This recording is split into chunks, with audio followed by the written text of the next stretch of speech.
Right now, somewhere in your bathroom, there is a box of tampons or pads or a menstrual cup sitting in a drawer. You bought it at a store. You didn't think twice about it. It's just there, the same way toilet paper is just there. But for 99.9% of human history, none of that existed. No pads, no tampons, no pharmacy on the corner. For over 300,000 years, every woman who ever lived dealt with the same biological reality, using nothing but whatever she could pull from the ground beneath her feet. So what did they actually do? The answer reshapes everything we assume about the female body, about ancient life, and about a biological cycle that most of human history barely even experienced. Let's start with the part nobody expects. Your ancient ancestors almost never had periods. A modern woman living in an industrialized country will menstruate roughly 450 times in her lifetime. That is about 40 years of monthly cycles. From her first period, around age 12, to menopause, somewhere around 50. But a woman living 50,000 years ago? Anthropologist Beverly Strassman studied the Dogon people of Mali, one of the last populations on Earth still living without modern contraception. She found that Dogon women menstruated roughly 100 times in their entire lives. Other researchers studying hunter-gatherer populations have put the number as low as 50. That is not a typo. 50 periods in an entire lifetime versus 450. The difference is enormous, and the reasons behind it explain almost everything about how ancient women actually lived. The first reason is that ancient girls did not get their periods when modern girls do. In the United States today, the average age of a girl's first period is about 12. In hunter-gatherer societies, that number was closer to 16 or 17. The reason is body fat. The human reproductive system requires a certain threshold of energy reserves before it will switch on. Ancient girls were lean. They walked miles every day foraging beside their mothers. They ate when food was available, which was not always. Their bodies simply did not have the caloric surplus to trigger menstruation that early. So for the first 16 or 17 years of an ancient woman's life, periods were not even part of the equation. Then came pregnancy. Without any form of contraception, most women became pregnant within a year or two of their first menstrual cycle. And this is where the math changes everything.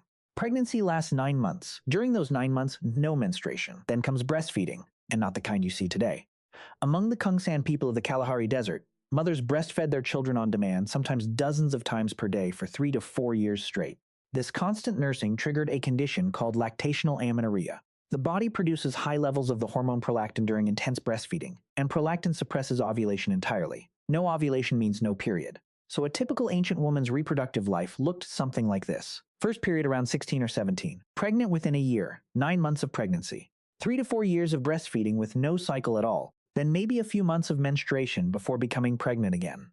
This pattern repeated 5, 6, sometimes 7 times until her body could no longer sustain it. Some women went years between periods, some went a decade. The thing that modern women experience every single month of their adult lives was a rare event for most of human history. Your body was not designed for 450 cycles. It was built for maybe 50. But it did happen. And when it did, there was no drugstore. There was no cotton. There was nothing manufactured for the purpose. So what did they use? The honest answer is whatever the land provided. Soft moss was one of the most common materials across cultures and climates. Sphagnum moss, the kind found in bogs and wetlands, is naturally absorbent.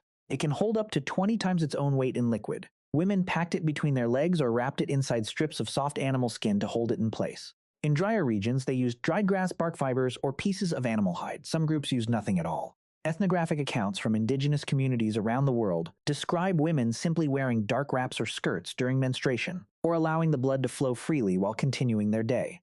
There was no cultural expectation to conceal it. The idea that menstrual blood must be captured and hidden is largely a modern invention. For most of history, it was just blood.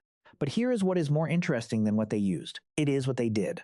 In dozens of cultures across every inhabited continent, women who were menstruating separated themselves from the rest of the group. They went to specific places. Anthropologists call them menstrual huts or menstrual lodges. The modern assumption is that this was punishment, that women were banished because they were considered unclean or dangerous.